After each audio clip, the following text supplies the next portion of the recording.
नमस्कार बंधुरा আমার চ্যানেলে আপনাদের সবাইকে স্বাগত। আজ আমি আপনাদের সাথে শেয়ার করব করলা কুমড়ো বটি রেসিপি। করলা কুমড়ো বটি বানানোর জন্য এখানে নিয়েছি 3টে করলা আর নিয়েছি কিছুটা কুমড়ো। করলা আর কুমড়ো কেটে নিয়ে ভালো করে ধুয়ে নেব।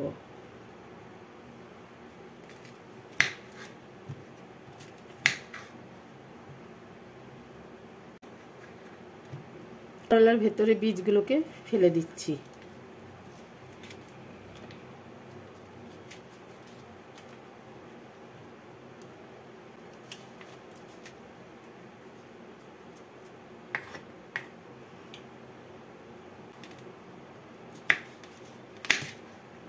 এবার ছোট ছোট করে ডুমো ডুমো করে কেটে নেব।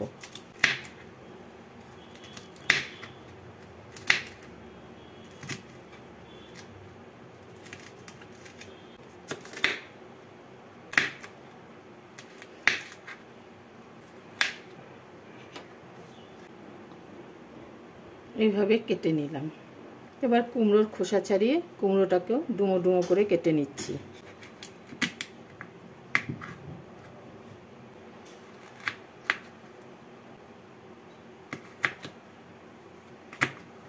এইভাবে কেটে নিলাম। গ্যাসে কড়াই বসিয়ে কড়াইতে দিয়ে দিচ্ছি অল্প পরিমাণে সরষের তেল। তেলটাকে গরম করে নিয়ে এর মধ্যে প্রথমে করলাগুলোকে ভেজে তুলে নেব, তাহলে করলাগুলো তিতো কম লাগবে।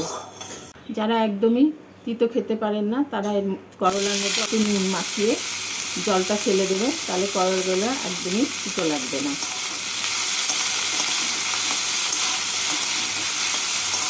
করলাগুলোকে তেলের মধ্যে একটু নাড়াচাড়া করে গ্যাসটাকে মিডিয়াম হিটে রেখে 2 মিনিটের জন্য ঢাকা দিয়ে দেব।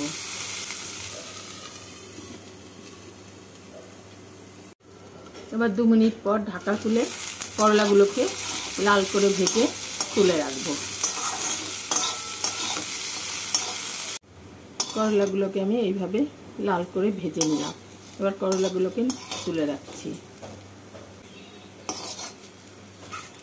করলাগুলোকে তুলে রেখে কড়াইতে দিয়ে দেব পরিমাণ মতো সরষের তেল। তেলটাকে গরম করে নিয়ে এর মধ্যে দিয়ে দেব ফোড়ন। ফোড়নে দিচ্ছি একটা শুকনো লঙ্কা আর হাফ টিস্পুন কালো জিরে। ফোড়নটা হয়ে গেছে, এবার এর মধ্যে কেটে রাখা কুমড়োগুলো দিয়ে দেব।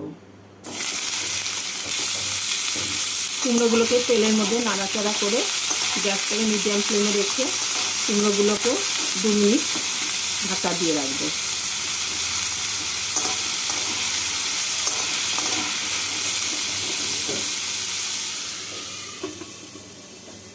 এবার 2 মিনিট পর ঢাকা খুলে কুমড়োগুলোকে নাড়াচাড়া করে নেব। কুমড়োগুলোকে নাড়াচাড়া করে কুমড়োগুলোকে একটু লাল করে ভেজে নিচ্ছি। কুমড়োগুলোকে লাল করে ভেজে নিলাম। এবার এর মধ্যে ভেজে রাখা করলাগুলো দিয়ে দেব।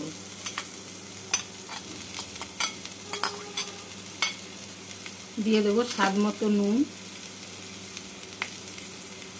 অল্প হলুদ, অল্প চিনি। চিনিটা অপশনাল, নাও দিতে পারে।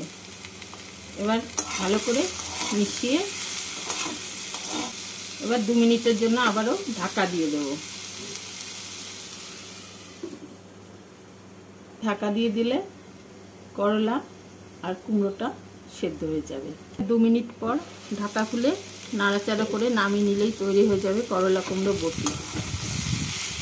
যারা করলা খেতে ভালোবাসেন তারা এইভাবে একবার রান্না করে খেয়ে দেখতে পারেন। দেখিয়ে দিচ্ছি করলা আর কুমড়োটা কেমন সেদ্ধ হয়েছে।